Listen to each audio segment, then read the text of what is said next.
There is no tariff if you build your plant in the United States, like the auto workers. The auto workers are going to be out of business. We're not going to have any auto workers anymore. It's going to all go through China and other countries, including Mexico, by the way. And we charge tariffs. We put tariffs on those cars. They're not going to be able to sell them, and therefore they're wasting their time in building the plant. But we'll say, build the plant over here. If you build that plant over here, there's no tariff. And they're going to end up building the plants over here. We're going to bring back the auto workers. We're going to bring back business. We're going to bring back manufacturing. I think we should put tariffs on stuff we make and not put tariffs on stuff we don't make. It's pretty simple. And of course, it's a bargaining chip. We can't sell a Ford or GM in Europe. You go to Europe, you can't sell a Ford or GM. Why? There's 100% tariffs. How about in Japan? 100% tariffs. So do you think if we said, we're going to tariff you the way you tariff us, do you think they're going to allow Mercedes and all these Japanese companies and Porsches and BMWs to all of a sudden have 100% tariffs in America? Of course not. They're going to come and negotiate, and their tariffs are going to come down. And finally, Ford and General Motors are going to be able to sell in these places. How's that sound, Andrew? That sounds... Of course they're going to come down. Of course. This is just negotiating.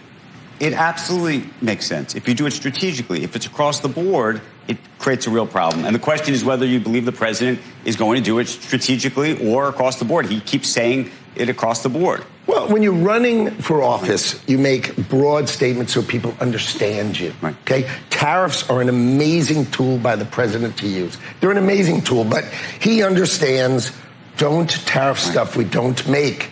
Right? If we don't make it, and you want to buy it, I don't want to put the price up there. It's pointless, but use tariffs to build in America. If we want to make it in America, tariff it, or if we're competing with it, tariff it. But you got to remember, we need to protect the American worker. Finally, someone's going to protect the American worker, and Donald Trump is here to protect the American worker. Do you think we make a lot of money in tariffs, or if they're used as negotiating tactics? Look, tariffs will come down there. We're not going to have super high tariffs here either. There's not going to be a big pot of money at the end of the day. I love that story. So which is it? Do we make a lot of money on tariffs, or we bring productivity here and we drive up our workers here? So it's a win-win scenario.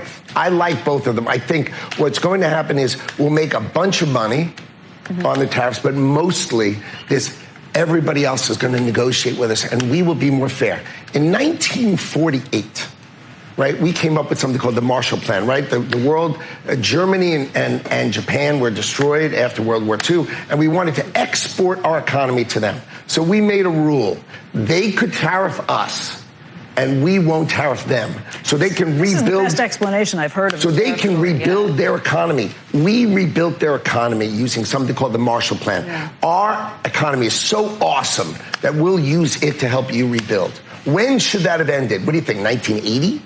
Right? 1985? I mean, why 40 years are Japan and Germany and all of Europe still tariffing the heck out of our auto industry, tariffing the heck out of our furniture industry? Do you realize all your furniture you're buying that's made foreign? It seems crazy. Why? It's because they tariff us and we don't tariff them. It's so obvious.